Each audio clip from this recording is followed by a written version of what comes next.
नहीं नहीं, मैं ये सब हरगिज नहीं लूंगा। तू कैसी बात कर रहा है यार? शिवानी को मैं बहू नहीं, बेटी बनाकर ले जा रहा हूं अपने घर, और मुझे सिर्फ मेरी बेटी चाहिए, समझ गया ना? अरे पर शादी ब्याह में ये सब तो चलता है ना यार, और वैसे भी ये सब मैं तुझे नहीं अपनी बेटी को दे रहा हूं, समझा? तो तू चुपचाप बैठकर समोसा खा। नहीं यार, तू मेरी बात समझने की कोशिश कर मेरे भाई। हम दोनों की हैसियत में जमीन आसमान का फर्क है, लेकिन फिर भी तू अपना वादा निभा रहा है, ये मेरे लिए बहुत बड़ी बात है। अब अगर मैं तुझसे दहेज लूंगा तो खुद से नजरें नहीं मिला पाऊंगा, और फिर दुनिया तो यही कहेगी ना कि अमीर दोस्त का फायदा उठाया मैंने। नहीं नहीं, ये मुझसे नहीं हो पाएगा। इतना कहकर शिवशंकर की आंखों में आंसू आ गए, और ये देखकर उसके बचपन के दोस्त रवि किशन ने आगे बढ़कर उसे गले से लगा लिया और कहा, अरे बस कर पगले, तेरी यही खुददारी तो है जिसे देखकर मैंने बचपन में ही अपनी शिवानी का रिश्ता तेरे सूरज से तय कर दिया था। मैं जानता हूं कि सूरज तेरी ही परछाई है और लाखों में एक है वो। मुझे पूरा भरोसा है कि तेरे घर में मेरी बच्ची को भरपूर प्यार मिलेगा, और बस यही तो चाहिए उसे। क्यों, मैंने सही कहा ना शिवानी? अपने पिता की बात पर शिवानी ने मुस्कुराकर गर्दन हिला दी। असल में सूरज और शिवानी का रिश्ता उनके बचपन में ही तय कर दिया गया था। रवि किशन और शिवशंकर बचपन के दोस्त थे।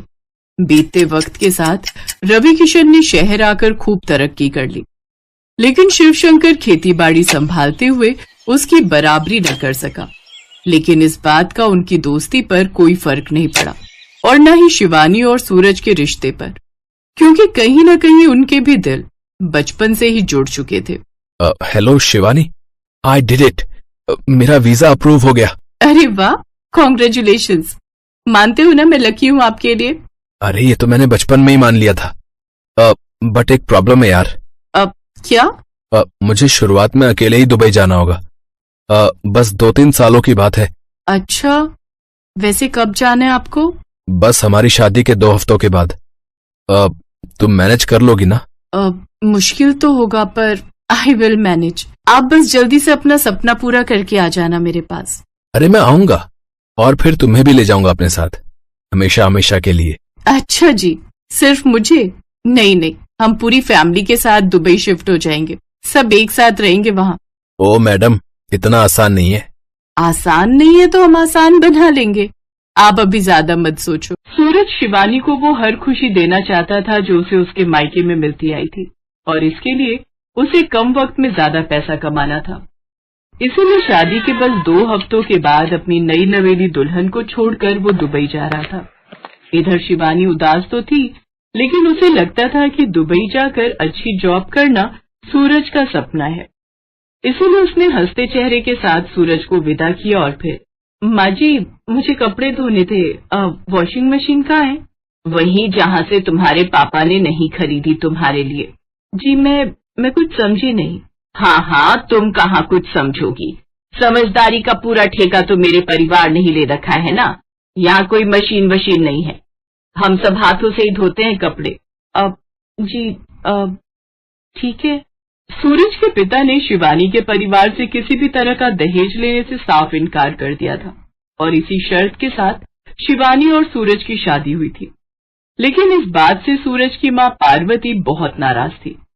शादी के वक्त वो लाख कोशिश करके भी अपने पति का इरादा नहीं बदल सकी, लेकिन अब वो अपनी सारी भड़ास शिवानी पर उतार रही थी।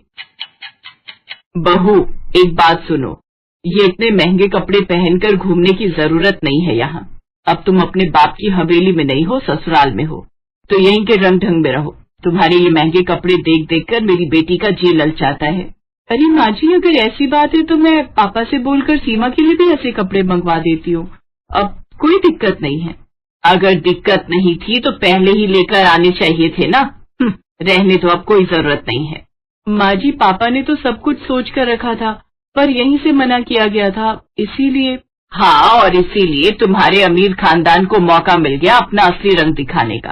रहने दो, शरीफ खानदान है हमारा, तो हमें तो मना करना ही था, मगर जिसे जो करना होता है ना, वो कर ही देता है। इतना कहकर पार्वती तो वहां से चली गई, लेकिन शिवानी वहीं खड़ी सोचती रह गई कि इस सब में उसकी क्या गलती है और अब वो आगे ये सब कैसे संभालेगी। पार्वती का उसके प्रति बर्ताव बीते दिन के साथ और खराब होता जा रहा था। और तो और शिवानी की ननद सीमा भी इस सब में अपनी माँ का पूरा साथ दे रही थी। दोनों माँ बेटी ने घर का हर काम शिवानी पर ही डाल दिया था और शिवानी किसी से बिना कुछ कहे सब कुछ सहती जा रही थी। उसके ससुर शिवशंकर इस सब का विरोध करना चाहते थे, लेकिन शायद ये शिवानी की खराब किस्मत ही थी कि उसकी शादी के बाद से ही शिवशंकर की तबीयत इतनी बिगड़ गई कि अब उनका बचना मुश्किल ही लग रहा था। पापा जी, आप मेरी बात मान लीजिए ना, मैं पापा से बोलकर आपका इलाज अच्छे हॉस्पिटल में करवा सकती हूँ। नहीं नहीं बेटा, तुम्हारे पापा का सामना करने की अब मुझ में हिम्मत नहीं है। कितने भरोसे के साथ उसने तुम्हें मेरे घर भेजा था, लेकिन यहाँ क्या हो रहा है मैं सब समझ रहा हूँ। और उससे भी शर्मनाक बात यह है कि मैं ये सब रोक भी नहीं पा रहा हूँ। बेटा, अब और जीने की इच्छा ही नहीं है मेरी, तो भला कोई डॉक्टर क्या ही कर लेगा। हो सके तो मुझे माफ कर देना बेटा, मेरा ये घर तुम्हारे लायक नहीं है। तुम चाहो तो अपने पापा से बात करके तुम वापस नहीं पापा जी, अब मेरा घर वो नहीं है, ये है, और यही मेरा परिवार भी है। और मेरे पापा ने हमेशा मुझे यही सिखाया है कि चाहे जो हो जाए अपने परिवार का साथ कभी नहीं छोड़ना। शिवानी की बात सुनकर शिवशंकर ने मुस्कुराते हुए उसके सिर पर हाथ फेरा, और बस यही वो पल था जब शिवशंकर ने अपनी आखिरी सांस ली और शिवानी के लिए मुसीबतें बढ़ने वाली। खा गई ये करम चली, खा गई मेरे पति को। बता तूने कैसे मेरे पति को, बता, वरना आज मैं तुझे जान से मार डालूंगी। नहीं माँ जी, मैंने कुछ नहीं किया है, ये गलत है। झूठ मत बोलो तुम। मैंने देखा था, पता नहीं पापा को क्या खिलाया तुमने जिसे खाते हैं पापा। अरे तो भैया को, अब वही तुम्हारा हिसाब करेंगे। सूरज के आने का इंतजार शिवानी को भी था, क्योंकि वही उसकी आखिरी उम्मीद था। लेकिन शिवानी ये नहीं जानती थी कि दुबई से वापस लौटने वाला शख्स तो कोई और ही था। सूरज, अच्छा हुआ जो आप आ गए। आप मुझे ले चलिए अपने साथ। अब मैं इस नरक में और नहीं रह सकती। देखिए ना माँ जी और सीमा मुझ पर कितना गलत इल्जाम लगा रही है।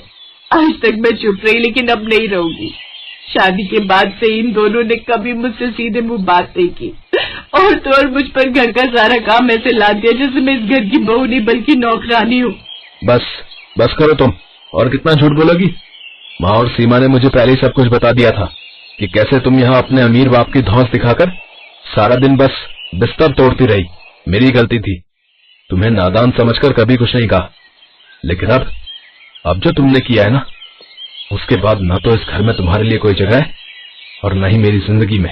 इस एक पल में शिवानी के लिए सब कुछ खत्म हो गया। जिस ससुराल को वो अपना सब कुछ मानकर इतने दिनों से निभाने की कोशिश कर रही थी, वहीं से उसे अब बाहर का रास्ता दिखा दिया गया था। और ऐसा करने वाला उसका पति ही था, जो अपनी माँ और बहन की बातों में आकर उससे रिश्ता तोड़ चुका था।